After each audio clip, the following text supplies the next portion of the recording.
What's up, everybody? Natalie here, and I wanted to do a little impromptu stream because there's been so much happening here in Denver with the Pro Animal Future campaigns, and I haven't made the time to make videos lately. And I was talking to another vegan YouTuber, Skyjack Morgan, and he said that when he's on tour, he doesn't have the bandwidth to make videos, but he can still stream. So I am hoping to be streaming more often, giving general campaign updates because I think it's all really exciting, cool, interesting stuff. So today we're going to be talking about the worst day of the campaign so far. We're going to talk about media, and we're going to talk about the types of activism that we're doing here and how they differ from other forms of activism that I've done in the past. And it's going to be really awesome, really interesting. So hop in the chat if you have any questions. What's up, friendo? Thanks for coming by. And yeah, let's get right into it. So if you are not aware, Pro Animal Future is running two campaigns in Denver. They are both ballot initiatives. One is to ban the sale of fur, and the other is to phase out slaughterhouses in the city. They will be on the presidential election ballot, like at the bottom of the ballot. Not all states do this, but some do. And it's great that Colorado is one of the states that does this. So we're running the campaigns. We hadn't seen much of the opposition campaign until fairly recently. So we're definitely going to be talking about the stunts they're pulling and the things that they've been doing. And it's really exciting stuff. If we could ban slaughter in Denver, that would be awesome. It would be really good for the city. It would be great for the workers because they'd get way better jobs. And it would be great for the animals that would be spared from a torturous death. I have never worked on a campaign before. All of this is very, very new to me. I had heard about something called the post-Labor Day sprint, and I didn't really realize what it meant. But essentially, it's that right after Labor Day until the election, things just pop off. You have so much to do. There's never enough time. And that's been exactly my experience. I feel like every day I wake up and something comes at me. I'll be like, oh, I'm going to edit for 3 hours today. But then instead I have to go on the news or the radio or whatever, or there's some crisis. And yeah, it's been super exciting, but also challenging. So one of the cool things we've done here in September is we called it Slaughter Free September. And we hosted some out-of-state activists. Not that many. We have about 150 volunteers local to Denver and maybe 10 to 20 visiting from out of state. But they have been absolutely amazing. They've been crushing it. And it's been so cool to meet different activists from around the country. And I really admire their dedication. So as far as the type of activism you do during campaigns, it's pretty similar to vegan street outreach, but the biggest difference is that you're not asking people to go vegan. You're understanding how they feel about animals and inviting them to vote yes. So since you're not asking them to make any big personal changes, I found that these conversations go a lot better than if you are asking someone to go vegan. Sometimes they get defensive, but not nearly as defensive as when, you're saying, hey, you shouldn't eat animals anymore. And that's because people are pretty resistant to vegan messaging. They don't want anyone telling them what to do. They feel more connected to animal rights if you frame it as a societal problem, something that we all need to evolve away from. That's what Pax Fauna's research found, and that's how we based our campaigns, was out of that research. So even when you talk to people and they say, oh, I love eating meat, you don't say, oh, well, animals are tortured for meat, you shouldn't do that. You ask them, okay, well, have you ever felt conflicted about the way that animals are treated in the food system? And they pretty much always say yes. And then when you talk about their feelings, there's this method called deep canvassing. And essentially what it is that if you tell someone a statistic, there is no persuasion potential. They're just not going to be persuaded. If you tell someone your feelings, there's short-term persuasion. So maybe you'll influence their view for a little bit. But if you get them to tell you their feelings, then there's long-term persuasion potential. So that's the goal, is to understand people's feelings around eating animals. And the opposition campaign, the only point they have in their favor is just talking about the jobs that are going to be lost. It's the oldest trick in the book. whenever we say, hey, let's move away from fossil fuels or coal or, things that are definitely harming workers and the environment, people say, but what about the jobs? And the reality is that, when there's big changes in society, jobs change as well. When cars were invented, there were much fewer horse carriage drivers. We shouldn't have not started using cars because of those drivers. Not using cars in the future because there's e-bikes and e-scooters. I think that's a good idea, but that technology wasn't around back then. So I think it's about adapting our morality, and that's kind of how you frame it. And yeah, it's good stuff.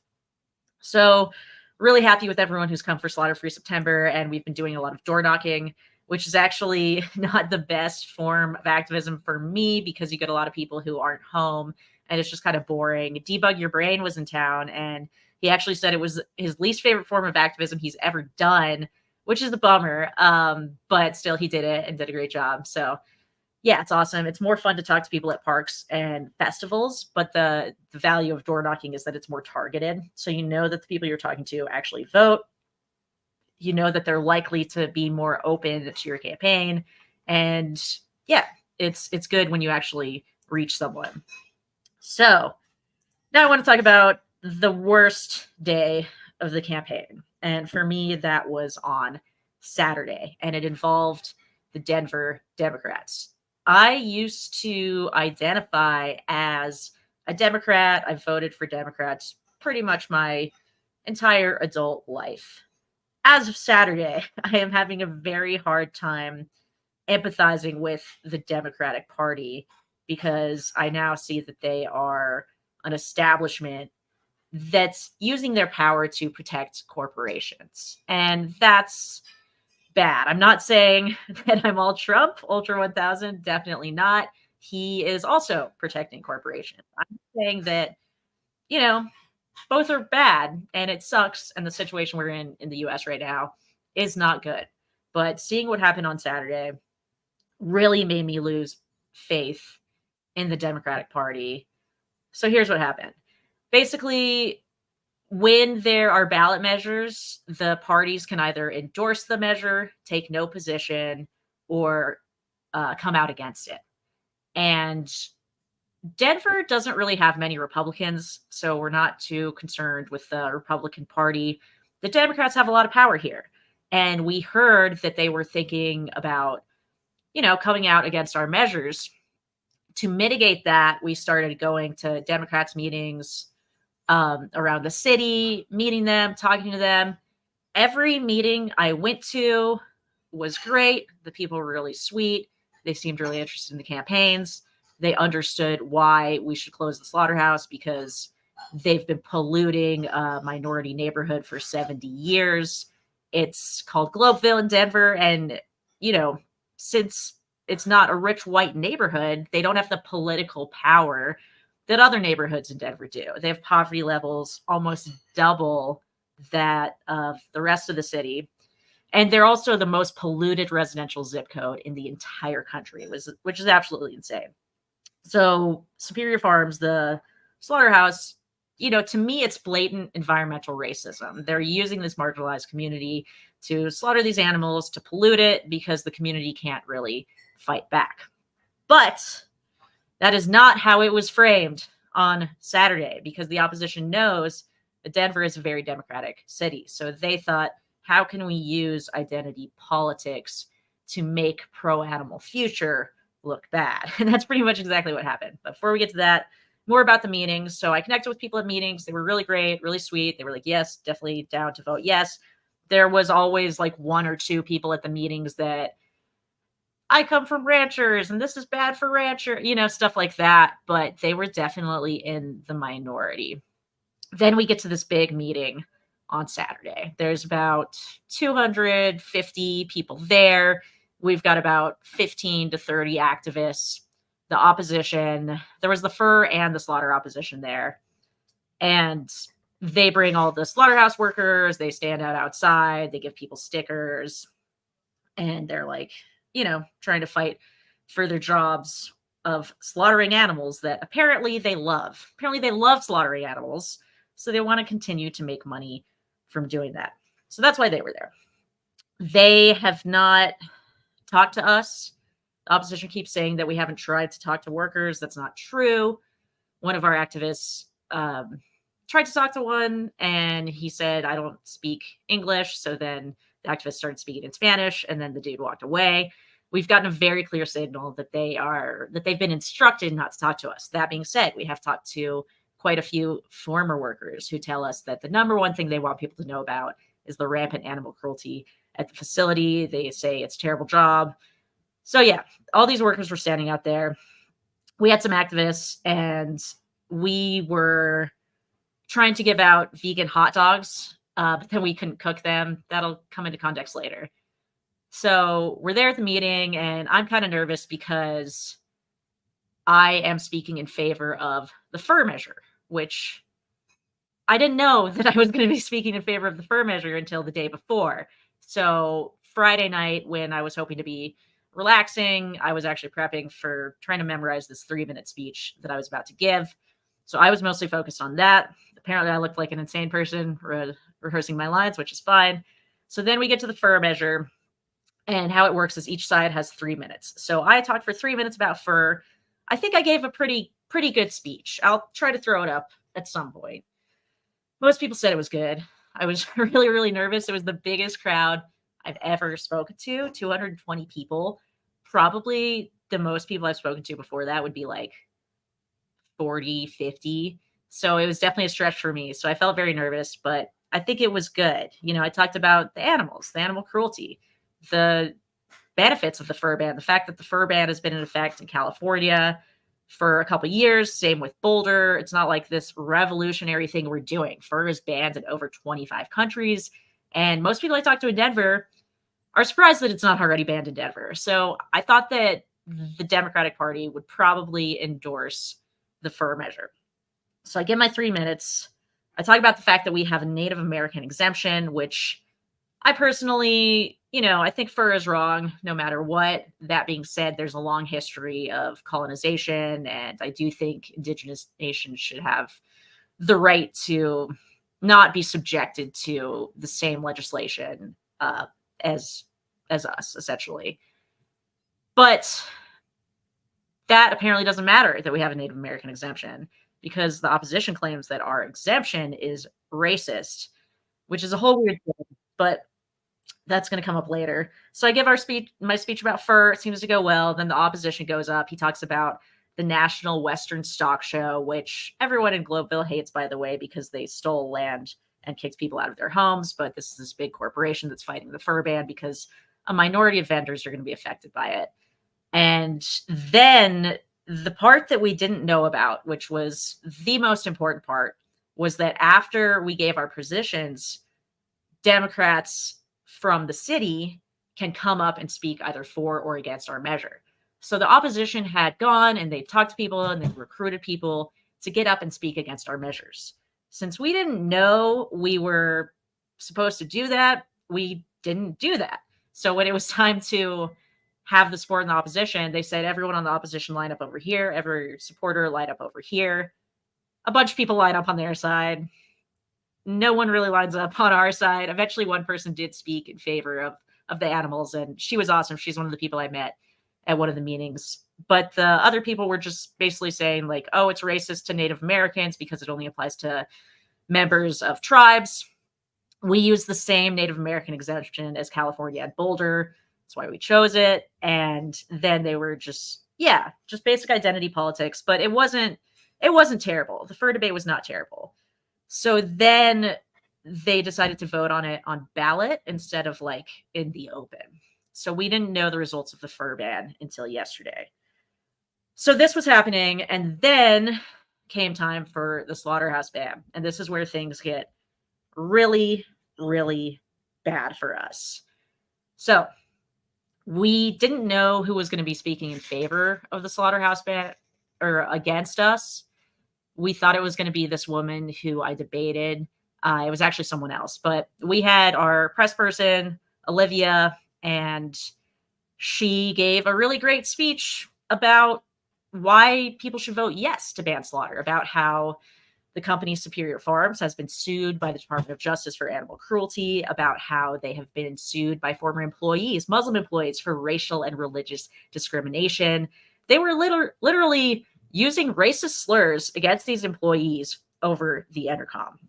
They were fined $90,000 because someone had their finger amputated. They've been violating the EPA's Clean Water Act for over 4 years and counting. The slaughterhouse has done a bunch of stuff that's really bad. They've been caught multiple times violating halal certification. So my coworker basically goes up, she says all that stuff, and, with only 3 minutes to talk, it's hard to, hit all the points.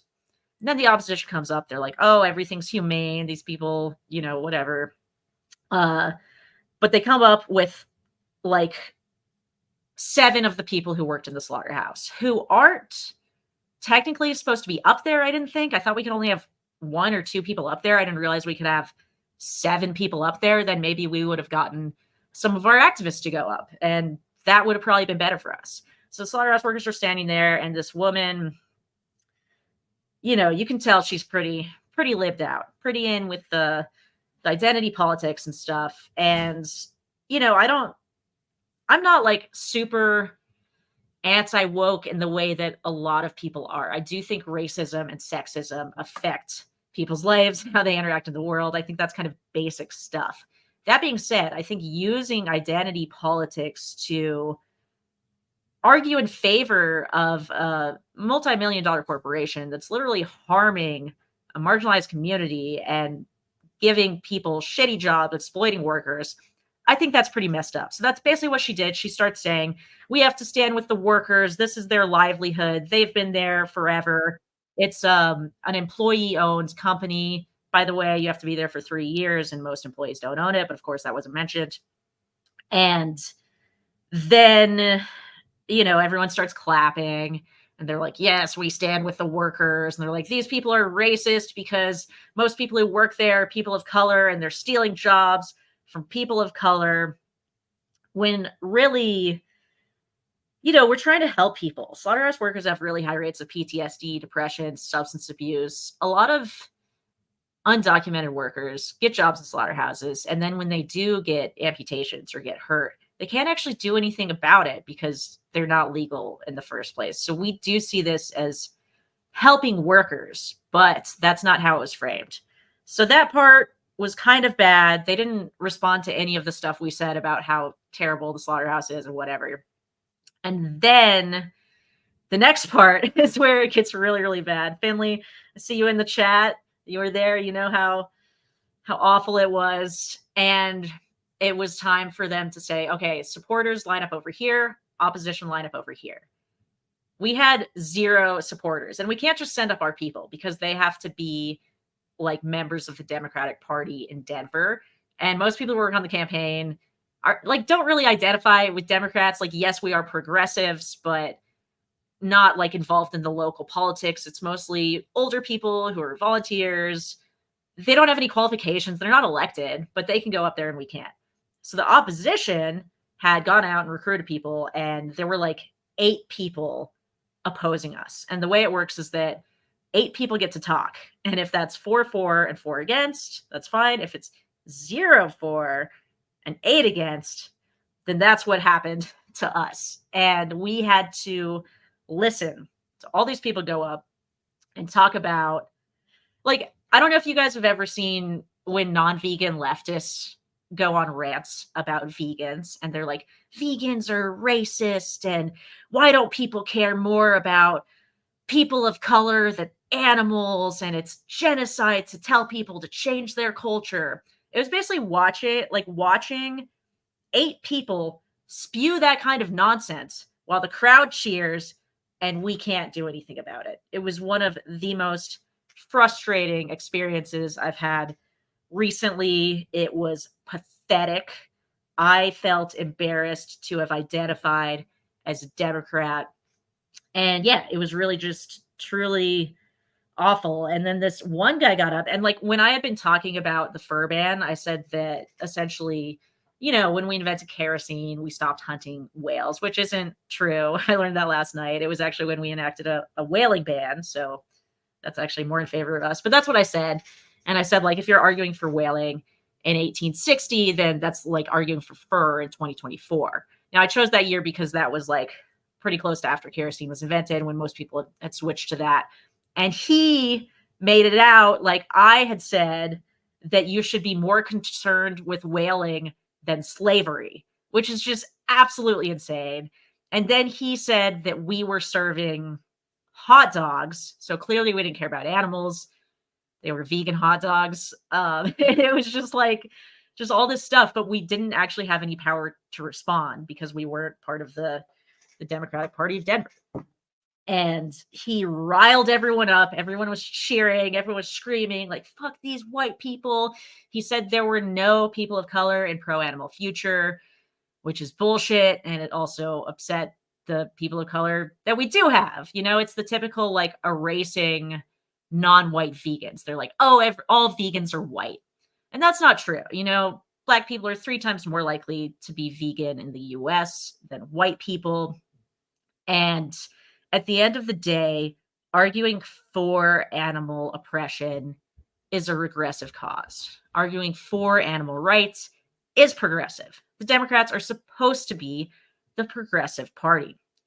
That is not true. They are the party that is bought and sold by corporations. The biggest obstacle to gay marriage was the Democratic Party for many, many years. So, of course, they came out against us, but it was upsetting. And it really sucks that they used identity politics to justify exploiting animals, exploiting workers, and harming the environment. And then they go up and they're like, one thing that we didn't really pre-address, which I made the case that we should have, was this idea that like local meat is so much better for the environment. If you're vegan, you know that when it comes to beef and lamb, less than 2% of emissions actually come from transportation. That being said, the lambs killed at that slaughterhouse are shipped from, you know, all over the West, most farms west of Iowa, and then they ship the meat all over the East Coast. So even if transportation wasn't such a small thing, they're still like creating emissions through transportation. But the problem with lamb is the methane, it's the land use, it's the crops they devour, the water they guzzle. So they go up and they're like, oh, this is going to hurt the environment because it's local. They're taking away local meat. And in reality, we need to be moving away from sheep farming entirely to have a shot at fighting climate change. Same thing with beef and animal agriculture in general. But when you look at the meats that are worse, it's beef and lamb. And this would close down the largest lamb slaughterhouse in the US, which would ideally have farmers reduce their herds or transition to a different type of farming. So they get up and they spew that local nonsense. And that was really frustrating. But yeah, I think the reason it just, oh wait, I haven't gotten to the fucking results. Okay, so after everyone's all riled up from this identity politics, then they take a vote on whether to endorse the slaughterhouse ban, to take no position, or to come out against it. And they have everyone hold up their cards, and you have to be a member to vote, and you have like this special name tag. And they say, all right, who thinks we should endorse the slaughterhouse ban?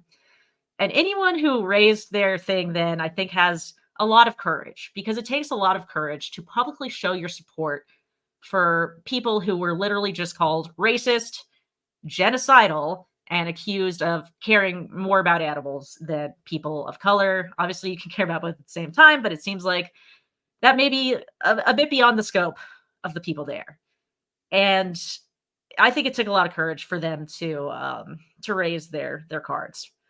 Unfortunately, only 12 of them did. So we have 12 people for us, which is great that there were 12 people for us. Then it's time to count the people who are against us. Now, they need a 2/3 majority to actually take a position. When we go in, we're hoping like, oh, you know, maybe they'll get slightly more people who want to come out against us, but we're going to hope for a no position. And that is not what happened. So when it's time to raise your cards to come out against the measure, fucking everyone raises their card in like a way that's like, fuck these people, in a way that's like, oh, these people are racist and fuck them. And we're just sitting there unable to do anything. And And yeah, it was really tough. And then she starts counting the cards. And I'm hoping like, okay, they need 2/3 to take a position since we only got 12. Maybe when they get to like, 40 or whatever, she'll stop counting. That was my hope. Like just have her stop counting. She goes around 50, 100. I'm like, no. 150, 200. Final count was 207 to 12. So they came out pretty hard against the slaughterhouse ban. Yes, Evan, mad respect to those 12 supporters. That definitely took a lot of courage. In retrospect, we should have expected this. I don't know if everyone here is following Measure J in Sonoma County. I think you absolutely should be. That's the factory farm ban. The Democratic Party came out against them a long time ago. And, we should have expected it. It just sucks because we're not sure how much this is going to actually influence the election. Like when people look at their blue books, their voter guides, they can see that the Democratic Party opposes this measure. And, some people may base their decision on that. Hopefully not too many people. And then since the fur initiative went to ballot, we didn't find out the results until last night, but they were not good. They're also coming out against our fur measure, which I just think is ridiculous because a fur ban in California was literally passed by the Democratic House, Senate, and governor in 2019, right? So Democrats have shown their support for banning fur in other states. But I think it's because the slaughter was such a disaster that people were like, oh, I'm going to vote against fur too, which is the opposite of how we think it'll play out on the ballot. Every voter we've talked to pretty much is still really supportive of us. I'm hoping this doesn't affect the election too much, but it was pretty fucking brutal. It just sucks to no one told me when I went vegan that I would be constantly accused of being a racist, genocidal maniac for trying to ban animal abuse. And yeah, it's just it's really frustrating and I don't like it. I don't like being called racist. I think what we're doing is helping minorities and we're trying to help animals too. And I do think that discrimination is interrelated. And I've talked about that before, that if we all respected every animal, the chances that we're going to be racist assholes are a lot lower, right? So yeah, it just really sucked. But the cool thing is that we have such a great community here and there are a lot of people to commiserate with. But yeah, I do want to show this one video of one of our activists who was pissed off about this. All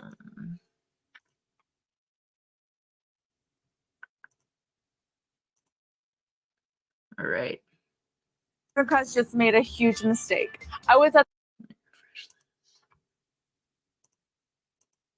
This is my mentee, Cami, from AAM. She's awesome. She's not been vegan too long, but she's already done so much stuff, and I really respect her. And yeah, I'll show this video and then share more about what she's. Democrats just made a huge mistake. I was at the meeting earlier this morning, and it looks like they're going to be coming out against our measure to ban slaughterhouses in Denver. Their main reason is that everyone in Pro Animal Future is white. And clearly, I am not white, I am Hispanic. They lied about being a small business, even though they are a $250 million corporation that are headquartered in California. This is an example of using shallow identity politics to prevent real change. They're using progressive language for a fundamentally regressive cause. If you care about animals and workers, vote yes for 309. The Denver Democrats. Yeah, and I do want to highlight a comment, if I can find it, that I thought was really good. Oh, I have to be logged in. Never mind. But yeah, basically, a really good comment was like,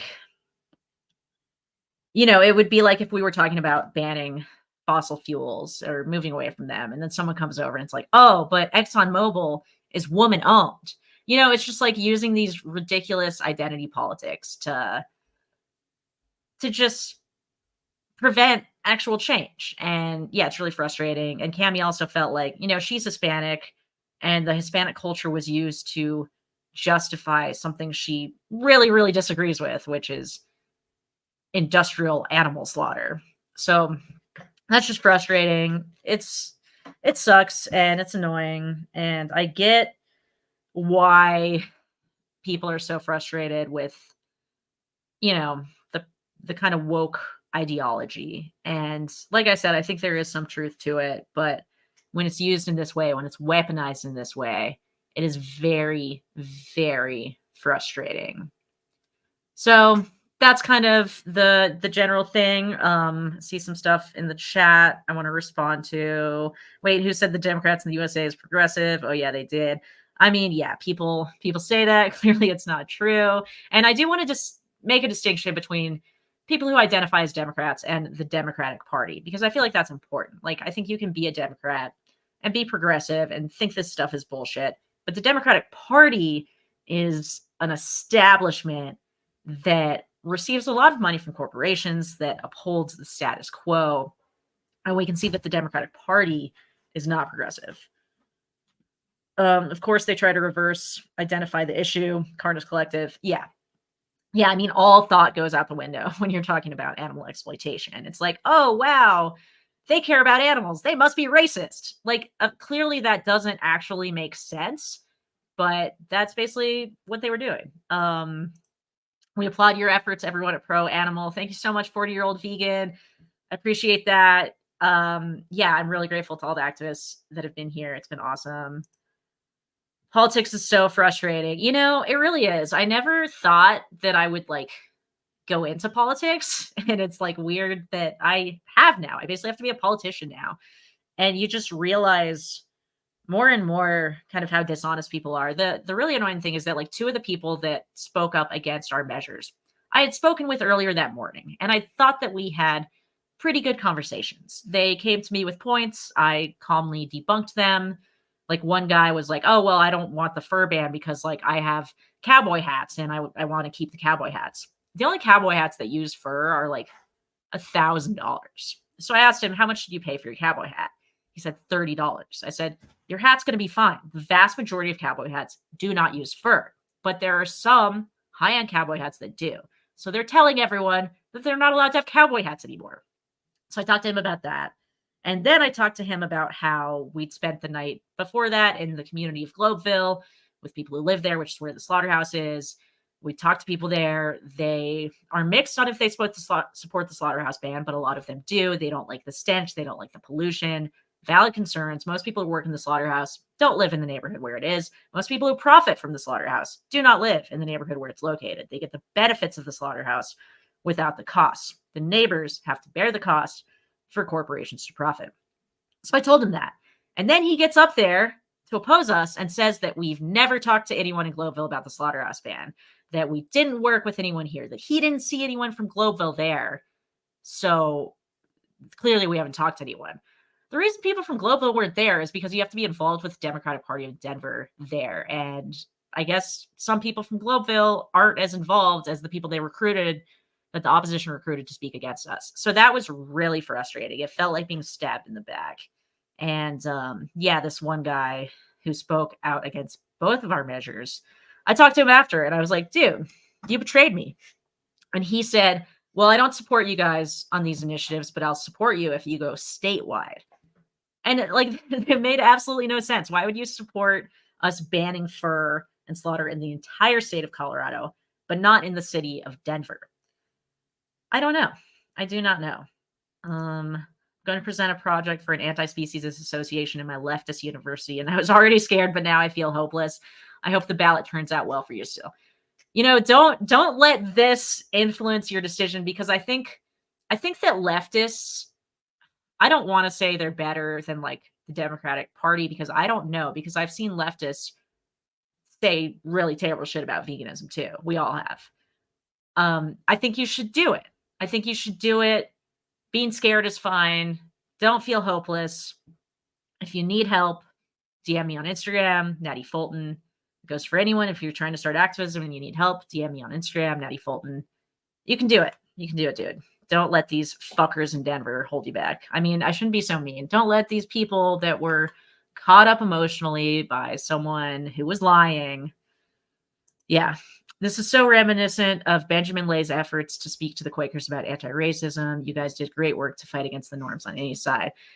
Awesome that you mentioned Benjamin Lay. Atun Shea just put out a really good video about Benjamin Lay. He was really cool. For anyone who doesn't know, he was an anti-racist vegan radical in the 1700s, and he was so cool. He would go to Quaker meetings and take like a Bible that had a bladder filled with blood and then stab it and like yell about slavery. And yeah, he's a really cool guy. Everyone should check out that video by Atun Shea Films. I will vote for the first time next year just to get rid of Trudeau. You've never voted, so I get why people don't vote for president now. It's because both parties suck. But it's still good to vote for the local stuff. That's where your vote really counts. The fur ban in Boulder last year came down to like less than 1,000 votes or something, and it passed. So, it's cool. Democratic establishment is an establishment. 100% corporate puppets. Yeah. Fastest growing U.S. demo of vegans is still Black women. Is that true? I didn't realize it was specified to Black women. If you have a source on that, please send it. My hats, though. Yeah, I'm actually going to get to some of the media stuff covering the hats, which is pretty egregious. But then we figured out how to hack the media. So after I go through the comments, I will talk about hacking the media. Progressive would be the last word I would use to describe these people. 100% tofu va bien. Yeah, they were not progressive. They are masquerading as progressive. People most affected by the effects of it won't be at the meeting because they're the most oppressed. Animals, exploited workers, poison families. Mostly true, but they did have a lot of workers there. But the workers they have there, I think, were more like management, the people who don't actually have to slaughter the animals all day. If they are those people and they say they love their jobs, then maybe we might have a more serious problem, right? They love their job of slaughtering animals all day. I don't think that's good. I do not think that's good. He's in their pockets and knows it would fail. Who is that? I didn't know that minorities lack the capacity to make compassionate choices. Shaking my head. Right. That's what's it called?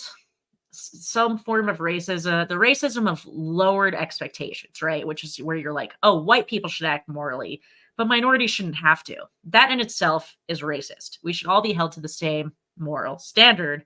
And I think that it's immoral to harm animals when you don't need to. And most people agree with that until you get the corporations involved and they lie to them and they tell you that agreeing with that means you're racist. And then people don't agree with that.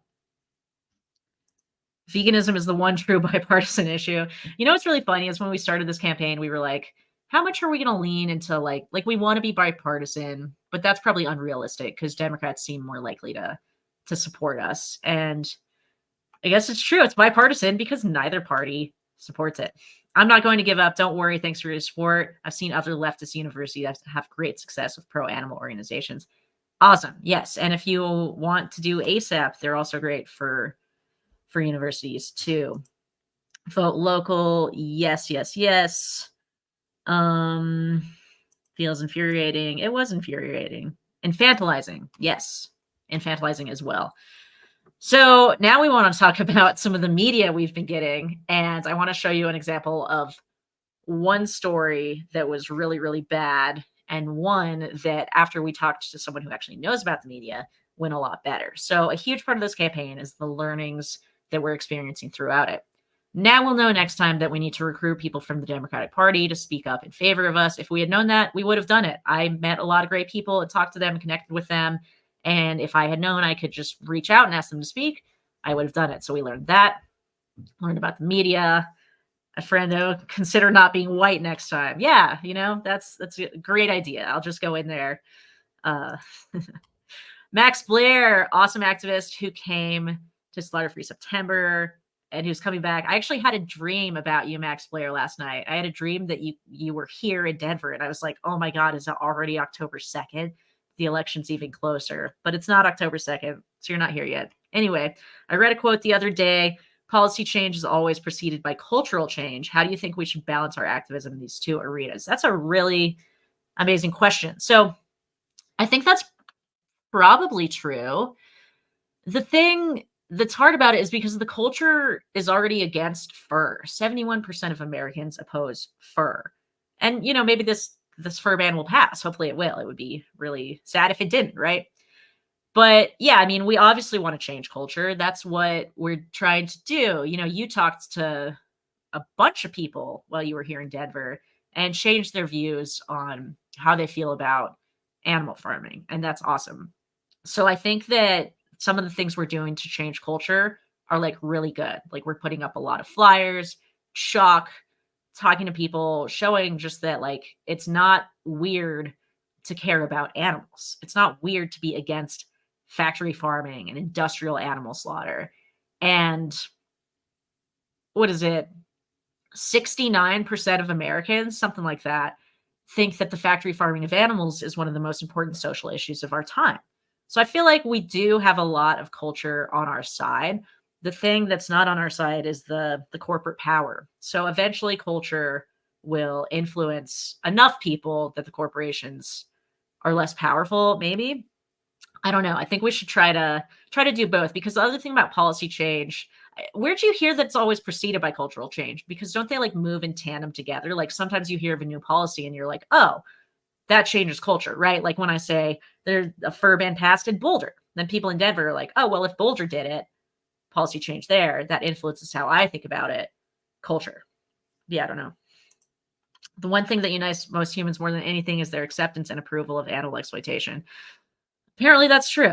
Yeah, it's a bummer, but not for long. I hope animal exploitation days are numbered. White veganism. Yeah. 40-year-old vegan. We just had a slaughterhouse withdraw their application here to expand with a vote set on the 28th. We flooded our constituents' calls and attended meetings. One of the reasons I stay here. That's awesome. Good work, dude. Yeah, it's a lot harder to open a new slaughterhouse than like that's another reason they don't want the slaughterhouse to close, is because they'd have to open another one, and people don't want that. People don't want to live next to slaughterhouses. It goes material incentive, cultural change, policy change. As long as there's enough people whose whole livelihoods depend on an ag, they will fight their lives for it. Only like 1% of people in the US are animal farmers. That's not that many people. The real problem with animal farming is this idea of agricultural exceptionalism, which is that when we're kids, we're taught old MacDonald had a farm and animal farming is great and the farmers are feeding the people. I think that idea is a lot more harmful toward animal rights than the people who work in that industry. Of course, they're going to fight back. And if you look at Sonoma County, there's a lot more farmers and they are really pissed and they're getting out there. And yeah, it seems pretty brutal. But there's other ways people can make money. There's rancher advocacy program, there's transformation. A lot of animal farmers can transition. Animal farming gets so many subsidies every year. It's like not even profitable, which is insane. It's from the book, What If We Get It Right? It was talking about how attitudes changed before civil rights legislation was passed. Cool. I should read that. I definitely need to read that book. Still 12 votes versus stacked opponent. I think you did well. It did not feel like we did well, but I appreciate that. It felt pretty bad. I'm lucky that I didn't feel embarrassed. I know a lot of people did. I just felt frustrated. Evan, a few of the Democrats softly acknowledged that there are problems with animal ag, but I wonder what kind of measures against animal ag they would support, if any. Right. And they said like, oh yeah, there's problems with the slaughterhouse after we listed like a bunch of stuff that they're doing completely wrong. Like if any other business were doing all that stuff, they'd be like, shut it down. But because of this idea of agricultural exceptionalism, it's like, oh, it's humane. We need to do this, whatever. But yeah, a big part of these campaigns is like, what will people support and how can we lean into that? We knew a slaughterhouse ban was very much risky and not sure if people are going to support it. We won't know till November 7th. It feels like a lot of people support it when you go out and talk to them. But yeah, it's tough.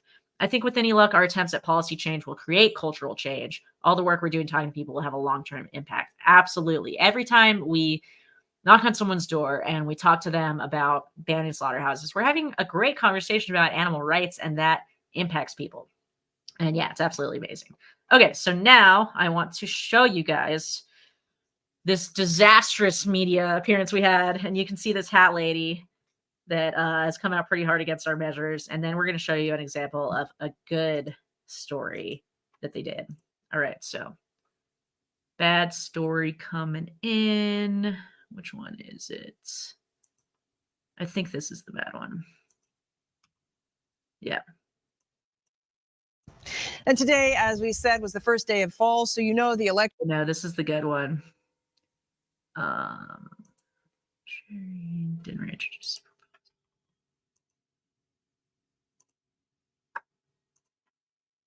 Sorry, guys, I don't stream very much. Here we go. All right. Fox 31 political. Next. This came out last week, and when I did the interview for this, it was mostly an interview about the slaughterhouse ban. And I was like, should I like say something about fur? And I don't think I said very much, but I definitely said more than they include in this clip. So let's watch it. And we continue to work through the ballot questions, this time looking at a question about the sale of fur in the city of Denver. Fox 31 political reporter Gabrielle Franklin is on it. Gabrielle. Yeah, well, Erica, the selling of new fur items could be a thing of the past here in Denver if enough voters approve of a ballot question. Now, some small business owners are saying that it could put them out of business. And then I moved to Denver in 1996. I am a custom hat maker, starting from the base blank of a felt hat and it's like she can barely even talk, and they're giving her all this airtime. Making custom orders to fit any shape, style, size of felt hat. Colleen Orr has been making and selling hats for decades. Anybody that really is a hat wearer or is, has worn a lower quality, then they have a great appreciation for the higher quality. Because you'll go through and a wool hat will break down in a year or so, where a beaver fur, a rabbit or beaver fur hat can be scrubbed in dry cleaning solvent and reblocked time and time again. So yeah, she's killing beavers, she's killing rabbits to make luxury hats that no one needs, right? But this whole story, they're spending all this time showing her, and I'll explain why they did that in a second, because when we first saw this, we thought it was like, oh, the media's so against it, but that's not actually what it is. There's a new measure on Denver's ballot Colleen is concerned about. I am nervous. I sell hats all over Colorado, all over the United States and the world. If you sell them all over, this ban would only affect the sale in Denver. So you can still do that, unfortunately. And if they ban the sale of fur, even just starting in Denver, I don't know what I would do or where I would go. The ballot question is proposing just go somewhere else. Just go somewhere besides Denver. I mean, or maybe you could stop torturing animals for your hats. Have you ever thought about that? To ban the sale of new fur items. And while some products like leather, sheepskin, wool, and secondhand fur items would be exempted, the ban would apply to beaver fur. Very few cowboy hats actually use fur. It's only the elite ones that finally I'm in after 2 minutes.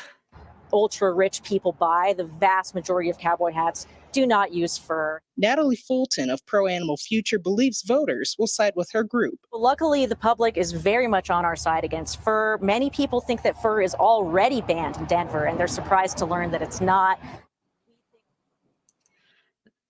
I said a lot of stuff about animals that didn't make it in there, unfortunately, but, you don't have control over what gets in there. And the group bringing this measure to the ballot is also bringing that slaughterhouse proposal ban to the Denver ballot this year. Now, if this measure were to take effect, it would take effect starting next July. Reporting live in Denver, Gabrielle Franklin, Fox 31. All right. Okay, let's go through some of the issues with that story.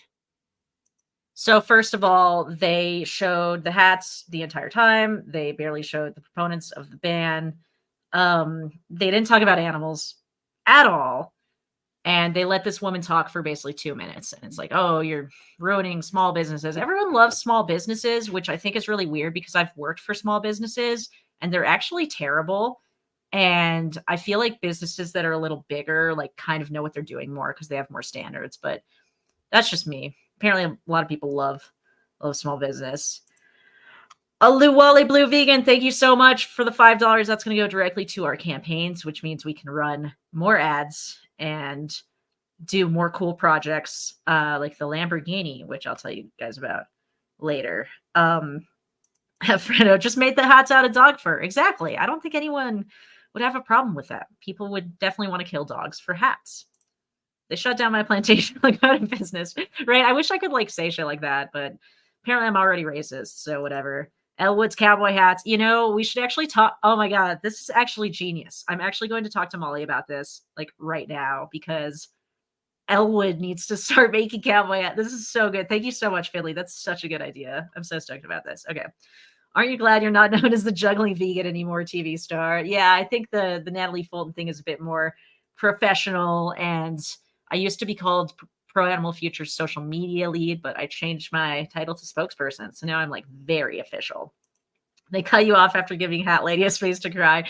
I know, right? It seems we kind of thought that like, oh, the media just hates us. Like, what's going on? But then we talked to someone who is in the media, and we told him that there was like a really bad piece about the fur ban, and we told him about the Hat Lady, and then he said, oh, so let me guess. They spend all this time showing her making her hats and doing all this stuff with the hats and all the hats, and then they barely put you in at the end. We were like, how did you know that that's what happened? And the reason that's what happened is because I did not tell her, the journalist, Gabrielle, I didn't tell her where I wanted to meet her.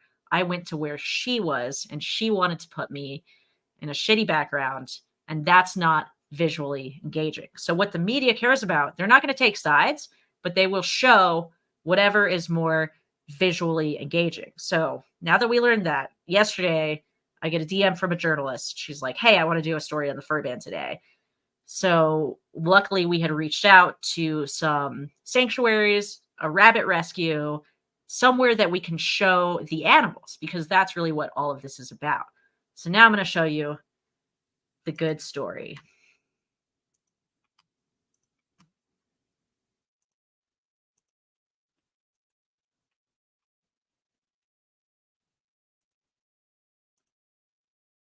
Elections are right around. And today, as we said, was the first day of fall. So, you know, the elections are right around the corner. And it's not just the presidential showdown creating some controversy. In Denver, a ballot measure to ban fur products may have some unintended consequences on some of Colorado's most iconic items. I hate this line so much. They're saying it's unintended consequences. We fully intended items that use fur to not be sold anymore. It's not like, oh my God, we accidentally didn't realize that some people are going to have to start selling fur. So framing this as unintended consequences is absolutely unhinged. Denver 7's Maggie Wilansky shares what both sides believe the impact would be. Of course, here's fucking Colleen Orr again, making her hats. Making cowboy hats is a labor of love for Colleen Orr. Her custom hats cost between $550 to $1,100 and are made. I'm so glad they included the price in there, because when it's like, oh wow, these hats cost a lot of money, who's buying these hats, right? Rich people. So I'm so glad that they put that in there. Out of animal fur. They need the quality of the rabbit and then the beaver fur that withstands the moisture and all of the elements. The future of her business, Cowboy Up Hatters. What moisture is she talking about? It's so dry in Colorado. Ever since I moved here, my lips have been chapped. It's really dry. Like I don't even know what she's talking about. Will be in the hands of voters this fall because of a proposed fur ban in Denver. I really don't want it to pass. I want people to get educated and think about what they're impacting and how many lives and people's livelihoods that they are affecting. You want people to get educated? Well, here's some education. 100 million animals are killed for fur every year. They're kept in tiny cages where they can barely move. They go insane. When they're less than a year old, they're gassed, they're anally electrocuted, they're bludgeoned to death to preserve the product. All of this is unnecessary because we have alternative materials. You are not the victim here, Colleen Orr. The animals that you torture for fur are the victims. But at Rocky Mountain House Rabbit Rescue, Natalie Fulton says she's fighting for animals like these to be saved. Finally, they show me with a bunny. There was a bunny named Penny on my lap. She was so sweet. The third most popular pet in the United States. We shouldn't be killing them just for luxury items. She's with Pro Animal Future, It's weird that they included that part because, like I said, so much stuff about the fur industry and how terrible it was. And I sent them Dominion footage and I was like, oh, why don't you put this in? And instead they have me saying like, they're the third most popular pet, which I had just like, when I was walking around talking to the people who run the rescue, they like mentioned that to me. And I thought maybe I'll just throw that in. But once again, you don't always have control over what gets heard in these interviews, but aren't they so cute? grassroots movement behind Denver's citizen-initiated Ordinance 308, which would ban the use of most animal fur products in the city starting in July of 2025. Their goal to encourage cruelty-free fur alternatives. Most voters I talked to in Denver are shocked that it's even still allowed to be sold in Denver and can't wait to vote against such egregious animal cruelty. On the other side, business owners like Colleen. Yep. It's true. And yeah, I guess I should share a little bit more of my day yesterday. So I woke up and I was like, oh, I'm going to take a nice Sunday off. My mother-in-law was coming to town and we hung out a bit. Then I get the DM. It's like, oh, the news. And I was so tired. I was still really upset from the Democrats meeting. So I didn't sleep well the night before. And I just haven't been taking as much care of myself as usual. I usually exercise like 5 to 6 times a week. And I'm down to 0 times. Which is brutal. So I was really tired. I hope that didn't come through too much, but I feel like my energy is usually a little better during interviews.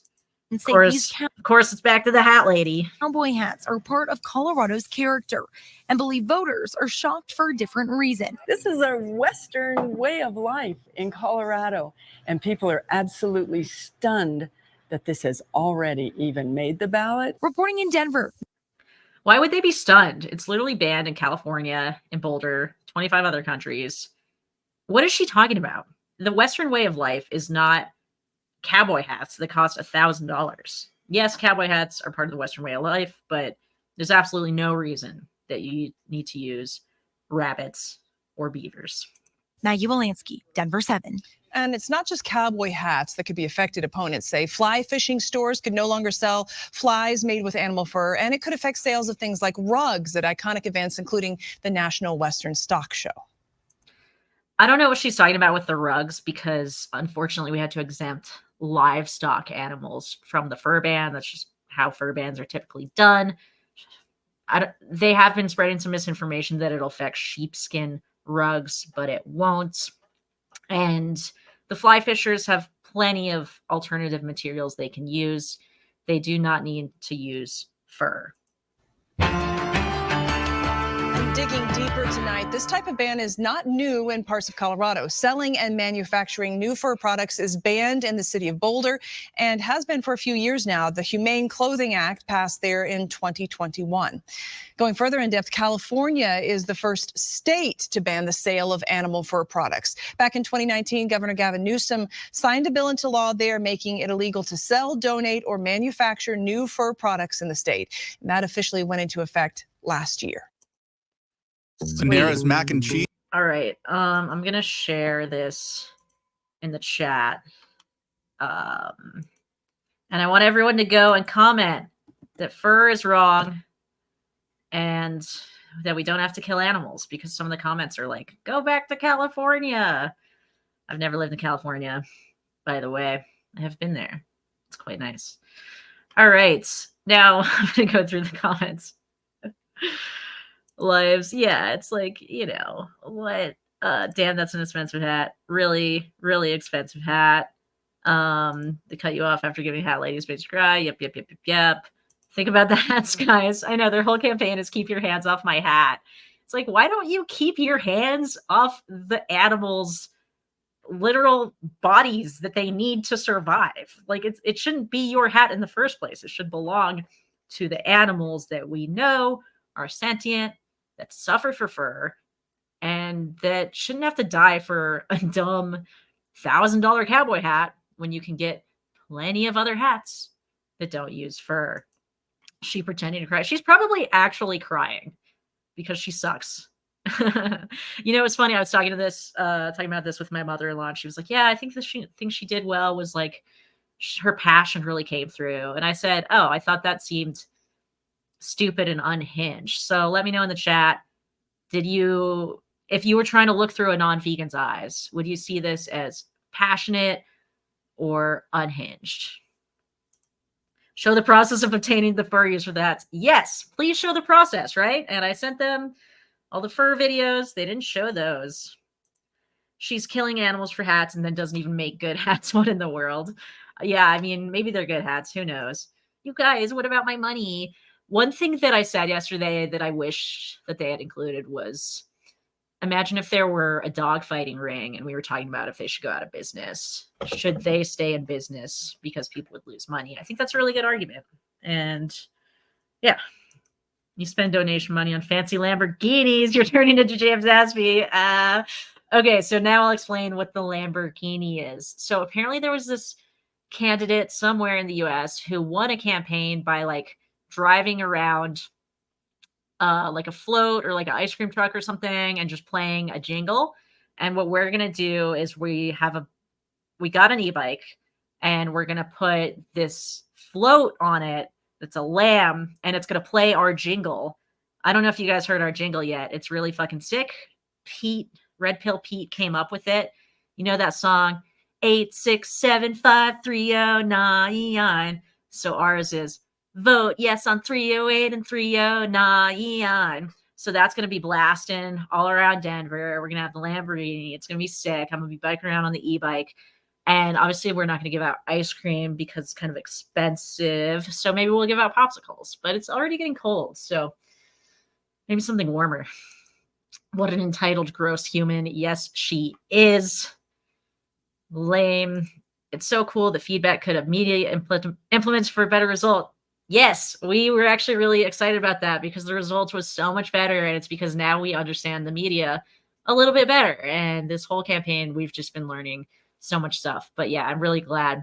Next time someone wants to do a story on the slaughterhouse ban, we're going to take them to a sanctuary and show them all the sweet animals there who would have been killed in the slaughterhouse. So I'm really excited about that. Many journalists get taught to focus on what a subject mentions but didn't plan to say. If you know how to slip things in by accident, you can hack that. That is very interesting, Super Solar. Okay. I could start doing that. I think I need to take an acting class. Sorry, someone update. No, I'm not giving you an update on the Democrats meeting situation. It was too bad. You can watch the stream later. It was brutal. What's wrong with that lady's voice? Already even made the ballot. Yeah, I know. Like, we made the ballot last December. Western, it's Colorado. I guess Colorado's west for sure. Oh, no, not the stock show. The stock show, yeah, I mean, they went into this neighborhood. They kicked people out of their homes. The people in the neighborhood hate the Western stock show, but apparently we're accused of not taking what the neighborhood wants into account. Absolutely insane. Oh no, our Western culture of $1,000 hats for rich people is under threat. Yeah, right? Absolutely ridiculous. Won't someone please think of the consumer? To be fair, using mass media to convince poor people to vote to protect rich people's hats is quintessentially Western. Geez, woman, you can still make hats. Yeah, but, they won't resist the moisture. Ugh. Oh, that's the 8 Bulls. Okay, that is the wrong link. It must have come up in my... I'll put the right link in. The 8 Bulls escaping is really interesting. I was thinking about talking about that, but I hadn't decided yet. So it's interesting it came up. So maybe I will. Don't tread on my hats. She's crying in her stacks of money. I know. Animal activists don't have it easy. Yeah, Brett. Did you know that you're racist scum and that everything we're doing is actually horrible? Have you ever thought about that? Shout out to Brent, though. He is the one who did most of the work for the Boulder fur ban, which did pass. So hopefully the Denver one will pass as well. All right, I fixed the link, guys. Imagine if we had a vegan country, that'd be sick. But if we have a vegan country, then we won't have a vegan country because vegan won't even have to be a word. Pretty sure raincoats have been made out of plastic for quite some time now. Yeah, they resist moisture. If you really want to resist moisture, probably plastic is better. And they're like, oh, plastic's worse for the environment. No, it's not. Animal fur is the worst for the environment. There was a study that raccoon fur produced 20 times more emissions than some other material. I forgot, but it's really not good. The misinformation around faux fur is really stupid. Okay, so that's all I had to talk about today. If you guys have any, oh wait, let me put a link. Pro Animal. I want to put like a donation link in here if you guys want to donate. proanimalfuture.org. Just go to proanimalfuture.org. proanimal.org. Yeah, that's about all I had for today. Let me know before you guys leave, should I keep streaming? Do you like impromptu streams? Do you want to hear about the campaign updates? 42 days till the election. Very, very exciting. And yeah, it's just been really cool doing this type of activism that I hadn't done before and learning a lot and being surrounded by people who really care about animals. It's really sick. But since I don't see any questions in the chat, I am going to wrap up. More streams, a friendo. Thank you. I know that you would always be down for the streams. Okay. Yo, you are getting me through the workday. Thank you. Your job must be pretty fucking cushy if you can just watch streams all day. That's pretty sick. All right. Okay, wait. I got one more. The funny thing about people who claim vegans are racist is that they probably would have been mega racist back when. Yeah, they for sure would have been mega racist. They would have said, "What about the jobs?" And it's the status quo. We have to protect it. Blah blah blah. Thanks for the update. You are welcome. I actually do like doing these, so I will probably do them again. All right. Peace out. Have a great Monday. I will see y'all when I see ya.